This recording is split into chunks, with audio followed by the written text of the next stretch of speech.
Chers amis, une fois de plus, les textes de l'Écriture mériteraient que l'on s'attarde à chaque ligne, que nous scrutions ensemble chaque verset, mais le temps nous manque et il faut faire un discernement, il faut choisir, écouter. Seigneur, mon Dieu, que veux-tu me dire? Que veux-tu leur dire? Il n'a probablement échappé à aucun d'entre vous que quelque chose occupe ici la pensée du Seigneur, une chose qui a le pouvoir de pourrir ou d'ennoblir le cœur de l'homme, tout dépend de l'usage qu'on en a, l'argent. Une fois n'est pas coutume, mais c'est bien d'en parler aujourd'hui. L'argent. Aucun domestique ne peut servir de maître, ou bien il haïra l'un et aimera l'autre, ou bien il s'attachera à l'un et méprisera l'autre. Vous ne pouvez pas servir à la fois Dieu et l'argent. Servir Dieu ou l'argent. Autrement dit, vivre pour Dieu ou vivre pour l'argent. Car en effet, Jésus parle d'amour et d'attachement. Or, aimer quelqu'un, ça n'est pas seulement être avec, vivre avec lui, avec elle, c'est vivre pour lui, vivre pour elle. Et c'est quelque chose que je dis souvent à l'occasion des mariages, l'échange des consentements scelle un engagement. Mais cet engagement ne consiste pas seulement à vivre ensemble, côte à côte, jusqu'à ce que la mort nous sépare, mais c'est un engagement à vivre pour l'autre, et c'est tout différent. On ne peut pas vivre pour Dieu et pour l'argent. Le fait est que les gens qui aiment l'argent pour lui-même, qui l'accumulent pour le seul et unique but de le posséder, sont rares. Ça existe. Mais c'est rare. C'est plutôt pour ce qu'il rend possible que l'argent nous intéresse, n'est-ce pas? Et la manière dont nous allons l'employer, ce pourquoi nous allons le dépenser, révèle ce qui a de la valeur pour nous, révèle ce pourquoi ou pour qui nous vivons. Là où est ton trésor, là aussi sera ton cœur. Évidemment, il est légitime, ô combien légitime, de faire en sorte de goûter un certain bien-être en ce monde, en cette vie passagère. C'est le fruit digne et juste de votre travail, de notre travail. Et où le bien que nous ont légué d'autres qui se sont donné de la peine avant nous et pour nous. C'est le produit de notre labeur, votre labeur, et le don généreux de ceux qui nous aiment. Et ce don est providentiel, merci Seigneur. La propriété privée est un droit absolu, un droit bon pour chacun. La propriété privée est un droit notamment, pas seulement, notamment parce qu'elle est la condition nécessaire pour que chacun puisse être généreux, charitable et même magnifique, pourquoi pas, en proportion de ses ressources. Pour pouvoir offrir, il faut posséder. L'enseignement de Jésus nous oriente résolument sur ce terrain-là. Faites-vous des amis avec l'argent malhonnête, afin que le jour où il ne sera plus là, ces amis vous accueillent dans les demeures éternelles. Argent malhonnête. On pourrait croire dans un premier temps que Jésus nous appelle à rentrer dans la mafia. Mais ça n'est pas cela dont il s'agit. Argent malhonnête, c'est-à-dire argent sali d'une manière ou d'une autre, pas par vous, enfin j'espère, mais parce qu'il passe de main en main et qu'avant de tomber honnêtement dans notre escarcelle, il a pu être manipulé, obtenu, versé d'une mauvaise manière. Ceci n'est pas l'enjeu de mon propos aujourd'hui, c'est seulement pour éclairer cette façon un peu particulière avec laquelle Jésus parle de l'argent. Il appelle l'argent malhonnête, tout argent. C'est pour éclairer un peu cette façon dont Jésus a de parler que je vous dis cela en passant. Mais le cœur de mon propos est ailleurs. Faites-vous des amis avec l'argent malhonnête, afin que ces amis vous accueillent dans les demeures éternelles. Et notez que Jésus parle juste avant des fils de ce monde et des fils de la lumière. Se faire des amis, c'est ici s'adjoindre de nouveaux compagnons, de nouveaux frères, de nouvelles sœurs, c'est gagner à Dieu de nouveaux fils de la lumière en se servant aussi de l'argent. Non pas au sens où cela s'achète. Tiens, je te donne du fric, tu viens à la messe. Non, bien sûr.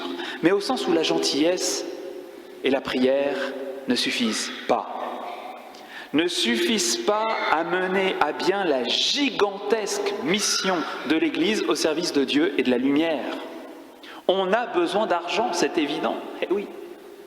Des personnes rencontreront le Seigneur et seront sauvées parce que nous aurons participé financièrement à l'effort colossal, urgent d'évangélisation, à cette mission de feu que le Christ a confiée à l'Église. Et dans le ciel, ces frères et sœurs devenus nos compagnons seront pleins de reconnaissance. Ils nous accueilleront dans les demeures éternelles. Un jour, l'argent disparaîtra. Un jour, l'argent ne sera plus là, comme dit Jésus. Eh bien, quand le monde aura passé, il ne restera que des âmes brûlées d'amour dans le paradis de Dieu. Et le fait est que certaines d'entre elles y seront parce que des fils et des filles de la lumière auront disposé avec sagesse de leur denier. Par exemple, vous avez suivi le parcours alpha et vous vous êtes convertis. Alléluia, une nouvelle vie commence. Eh bien, dites-vous bien que bien des gens ont prié pour vous, que bien des gens qui vous ont traité en amis, avant même de vous connaître vraiment, se sont dépensés et y ont mis de leur poche pour vous et votre salut.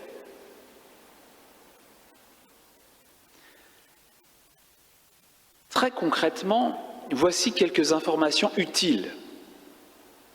Je suppose que vous savez que l'Église ne bénéficie d'aucune aide de l'État. Nous sommes en France. Aucune aide de l'État. Presque tout repose sur la générosité des disciples de Jésus. Et c'est très beau parce que cela montre que tout repose sur l'amour.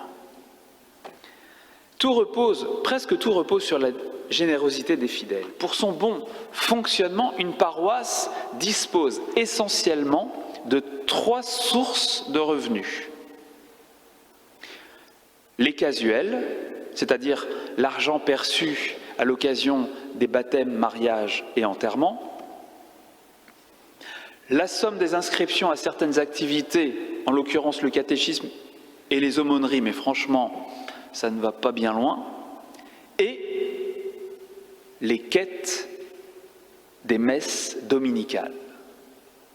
Avec tout cela, une paroisse doit pourvoir à ses frais de gestion, à l'entretien des bâtiments, des locaux. Elle doit pourvoir aux dépenses pour la liturgie, l'évangélisation, la diaconie. On peut ajouter à ces sources de revenus des dons et parrainages perçus en diverses occasions. Tout cela est pour la paroisse. Les prêtres n'en perçoivent rien. C'est la collecte annuelle du denier de l'Église qui permet au diocèse de verser aux prêtres un traitement annuel. Et connaissez-vous la moyenne d'âge des donateurs du denier de l'Église ?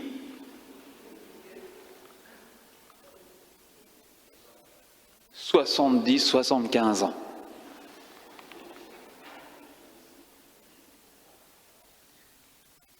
les temps vont être difficiles à l'avenir, parce que lorsque les plus de 75 ans auront rejoint les demeures éternelles,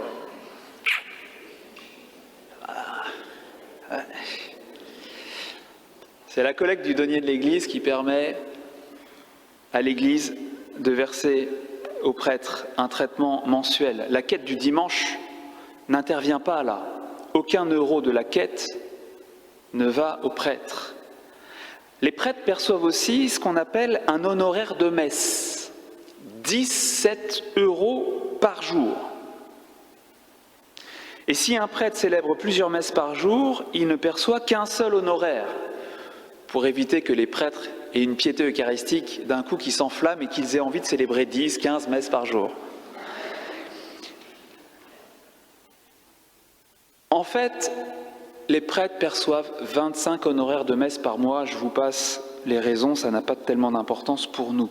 L'argent versé en honoraires de messe provient de l'offrande que vous faites lorsque vous faites célébrer une messe pour une intention particulière. Une grande partie des honoraires de messe provient aussi des quêtes faites au cours des funérailles. Ce sont les seules quêtes qui sont destinées à cela. On célébrera pour le défunt le nombre de messes correspondant au montant de la quête réalisée le jour de son enterrement. Mettons que la quête rapporte 17 €, petite quête.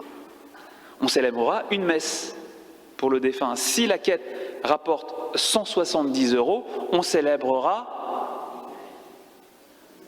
bravo. Pardonnez-moi pour ces considérations, mais l'évangile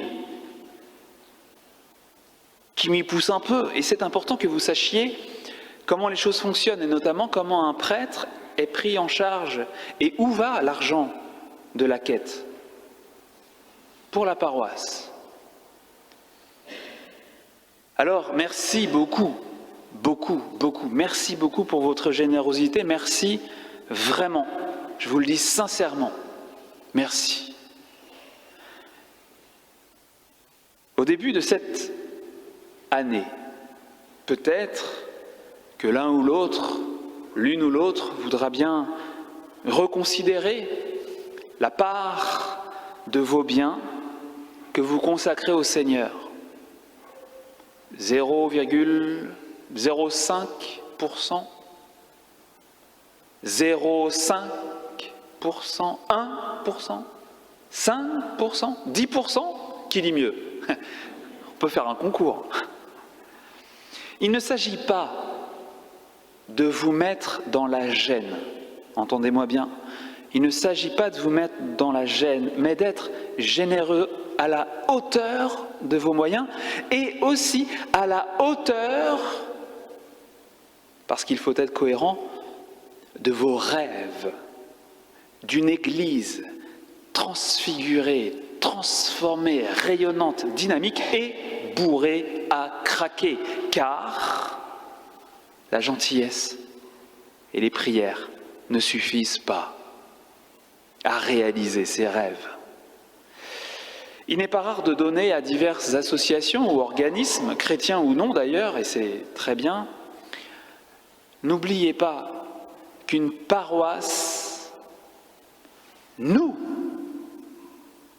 une paroisse a d'immenses besoins qui augmentent à mesure qu'elle grandit et qu'elle regarde au loin avec détermination vers tous ceux et celles qu'elle veut rejoindre, ces fameux amis qui nous accueilleront peut-être dans les demeures éternelles, ceux et celles que nous serons allés tirer de la poussière et de la cendre, comme dit le psaume, pour les asseoir parmi les princes de son peuple, c'est-à-dire pour les faire siéger dans l'assemblée des fils et des filles de Dieu, l'Église.